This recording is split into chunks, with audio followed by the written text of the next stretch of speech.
বন্ধুরা আবারও একটা ছোট্ট ব্লগ নিয়ে তোমাদের কাছে চলে এলাম। আশা করছি তোমাদের বলতে হবে না কি ব্লগটা হচ্ছে খুব বড় না, শুধু ধৈর্য করে দেখবে যে আমি কী কেনাকাটা করেছি। তবে কেনাকাটা কিন্তু এর মধ্যে একটাও আমার না, তো কার কার জিনিস তোমাদের বলে দিচ্ছি। প্রথম যেটা আছে দেখো, হাত দিলাম, ওটা হচ্ছে আমার শাশুড়ি মায়ের শাড়ি।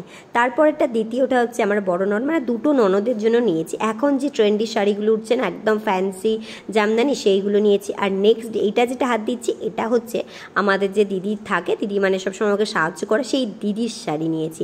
তো দিদি বলেছিল যে এমন শাড়ি নিয়ে যেন আবার মেয়ে পরতে পারে, তো ওর একটা ব্লাউজ পিস আছে। আর এই যে শাড়িটা দেখছো, এটা হচ্ছে মায়ের নাম করে নিয়েছি, বাট আমিই পরবো। আমার শাড়িটা যে এত পছন্দ হয়েছে, তোমরা মানে খুব ক্লোজ করে যদি শাড়িটাকে না দেখতে, মানে চিন্তা করতে পারবে না এত সুন্দর শাড়িটার কালারটা তো জাস্ট অসাধারণ। আর এইটা হচ্ছে আমার পলার, এই যে ড্রেসটা দেখতে পাচ্ছ পুরো সেমই, তো বেয়ালা থেকেই নিয়েছি। আমার এটা দেখে এত পছন্দ হয়েছে, মানে দুটো সেট একসাথে। আর এইগুলো নিয়েছিলাম ট্রেন্ডস থেকে আগের দিন, এই দুটোই শার্ট। ওর এত জামা হয়ে গেছে না, মানে টি শার্ট হয়ে গেছে। আমি ভাবলাম একটু বড় হচ্ছে যেহেতু শার্ট নেব, তো এখনও চলবে। এটা হচ্ছে আমাদের তরফ থেকে। আর দেখতে পাচ্ছ তো বন্ধুরা, এখানে কিন্তু আমার একটাও নেই, সব সবার জন্য। তো যাই হোক, কেমন লাগলো অবশ্যই জানিও।